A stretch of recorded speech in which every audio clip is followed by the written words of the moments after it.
So these poor kids cannot convert glycogen to glucose, and they literally have to be fed every couple hours. So you can imagine, as a parent of one of these children, how devastating this would be. You have to literally live by the alarm clock. Every night you have to get up every couple hours to feed your child. Oftentimes they have tube feedings. And if you miss just one dose, you end up in the emergency room, or worse. So the founder of this company that I'm going to tell you about has a child with this disease and has, a goal of curing the disease and initially just better managing the disease. And so they discovered and created this form of carbohydrate that provides extended glucose maintenance. And they've have a trademark that they call this particular carbohydrate superstarch. And it's actually a group of researchers from Scotland who screened hundreds of different types of carbohydrate and put them through various proprietary processes, heat-moisture process, that changes the way these carbohydrates are digested. And they came upon one that gave the best result that, again, is termed superstarch. And the company that now has commercialized this particular starch is called UCAN Company. And I do consult for this company. And the actual raw material for this product is a waxy maize cornstarch. And there's nothing unique about that. You probably all have it in your kitchen cupboards. But this was the standard treatment for kids with glycogen storage disease. They would consume raw cornstarch, and that would give them a couple hours of glucose maintenance. But with this new proprietary form of superstarch that goes through a very meticulous heat-moisture process, the studies indicated it provides up to 8 to 10 hours worth of glucose maintenance. So this is literally a lifesaver for these kids and the families, and in terms of just reducing the stress and better management of the disease.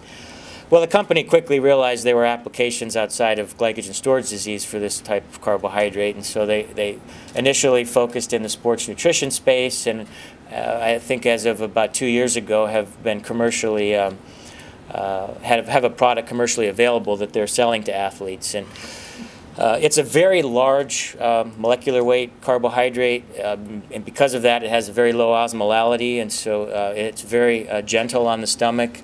But the really unique aspect of it is that it has a very low glycemic index, so it's absorbed very slowly, and it also provides extended glucose maintenance. That was sort of the key with these kids with glycogen storage disease. It's not a resistant starch or fiber, so it's completely absorbed, minimal impact on insulin, and therefore avoids this spike and crash phenomenon.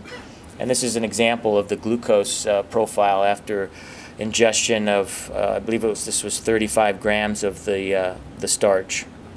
And there's been clinical studies done on this in the glycogen storage disease literature, as well as in type 1 diabetics who have trouble with nocturnal hypoglycemia.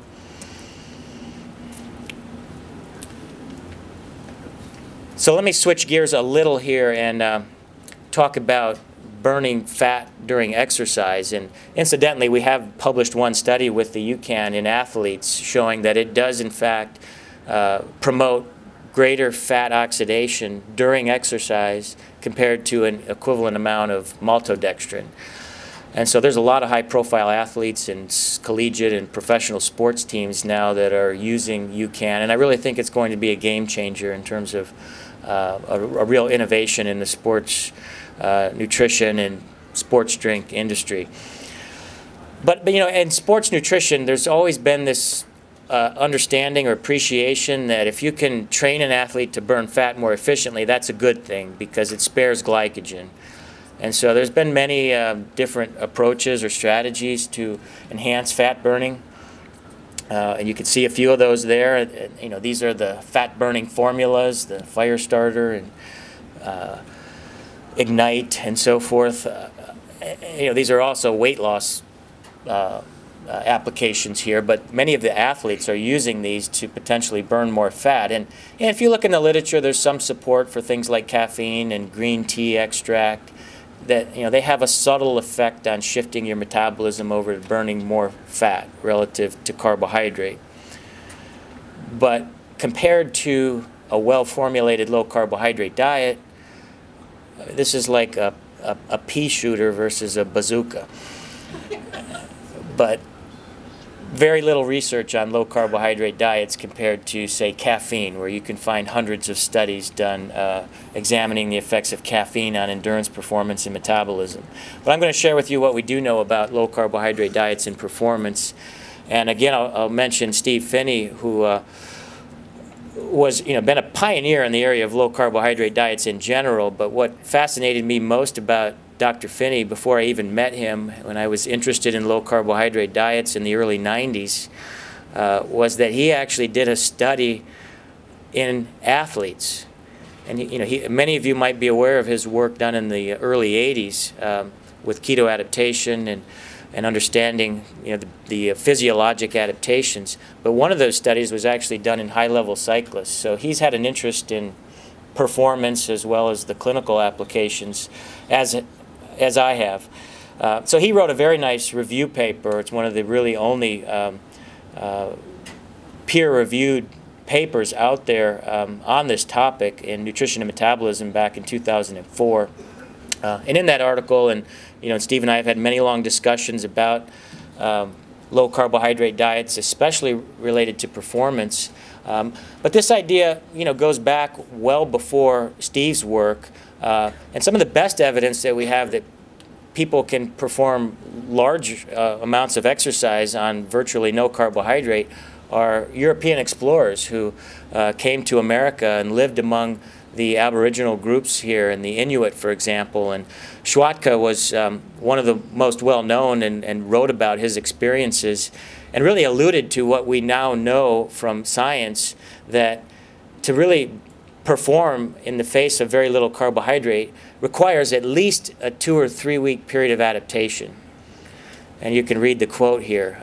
So this was rather fortuitous, and we now understand that this is a necessity.